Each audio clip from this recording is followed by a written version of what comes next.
morning and welcome to Titan TV. My name is Christina Manfredi. And I'm Paige Russell. And now for today's announcements. This Friday, the varsity football team will play DeLand in the first round of the state playoffs.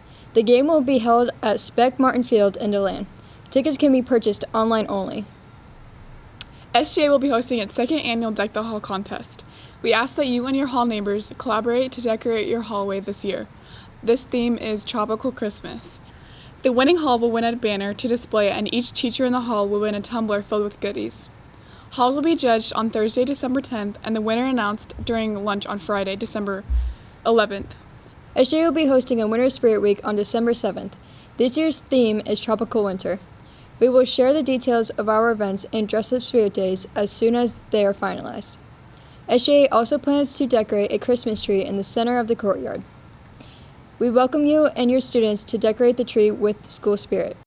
Beginning November 16th through December 14th, SGA is collaborating with Manatee Cove Elementary SGA to host a food drive to help our community during the holiday season. We will collect your food items by coming to your classrooms during 5th and 7th periods, Friday, November 20th and Friday, December 14th.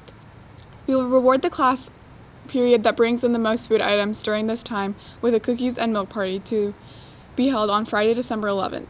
Herff Jones will be on campus Saturday, December 12th from 10 to 12 p.m. in the lecture hall for cap and gown and class ring orders. I'm Mars Muniz, and I participate in Titan Regiment Color Guard.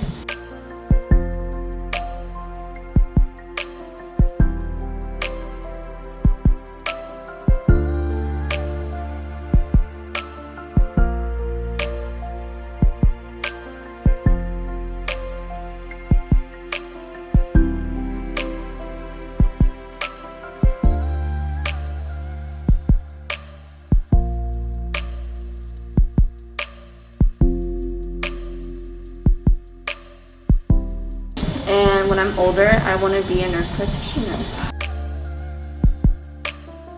Come and get your frozen treats. Slushies are available after school by the gym from 3:30 to 3:45. They cost $1 and are a great refreshment after a long hot day. Attention seniors, Excellence in Orange application deadline is December 18th. And now over to Don with the weather. We continue to feel ETA's impacts here in Central Florida. As of the latest advisory, you can see still winds inland at 45 miles per hour with higher gusts. Right now, the center of circulation is across north central Florida. We do expect it to continue to weaken, but nonetheless, it is still bringing some gusty winds across our viewing area. Take a look. Anywhere, sustained winds from 15 to 25 miles per hour with higher gusts, gusting to 26 miles per hour in Orlando, also into Tampa and Zephyr Hills, gusting quite high as well. That's why we do think there's still a 70 to even 80% chance of tropical storm force winds across our viewing area. And we do still have a tropical storm warning in effect for Lake, Sumter, and Polk County. This will be expiring here within the next couple of hours, but we still expect tropical storm conditions to continue into these areas as ETA pulls away from our viewing area. Take a look at the infrared satellite. All of the convection and thunderstorm activities on the eastern side of this system, and that's why we've been seeing these heavy tropical downpours. Take a look at Titan Tracker showing strong showers, squalls of rain pushing from anywhere from Daytona Beach down through the attractions and into Polk County, and a heavier shield of rain extending from De Leon Springs down through Deltona and Sanford. We'll be talking about heavy pockets of rain, the potential for minor flooding, especially in those poor drainage and low-lying communities. We'll keep a very close eye on the flooding impact. We've already seen those rainfall reports anywhere from 1.5 inches into varies down through Okahumpka, also nearing almost 3 inches of rain in the past 24 hours, and we expect additional rainfall amounts anywhere from 1/2 inch up to 1 inch as we get into the next 72 hours. Once again, those winds are the main story today, gusting as high as 30 miles per hour. So a period of rain and wind early, followed by a drier afternoon with a high temperature of 83 degrees. The clouds will gradually start to pull away as ETA continues to pull away as well. So by 4 o'clock, 5 o'clock, Futurecast showing a little bit of a clearing, if you will, with some residual showers lingering, but it won't be a washout like we've seen this morning. Any bit of rain, regardless of whether it's heavy, will help us because we are still at a 3-inch deficit. We should be at about 42 inches of rain, and we've been lacking that. So by 2 p.m., scattered squalls still lingering through the area, high temperature of 85.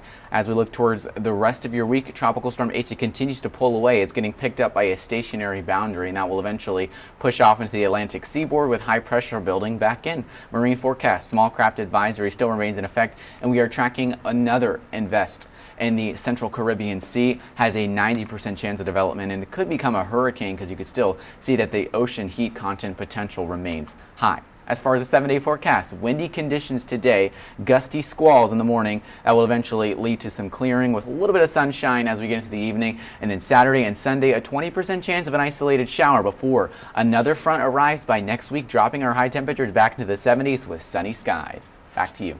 That's all the news we have for you today. Thanks for watching. And remember, It's all about the you.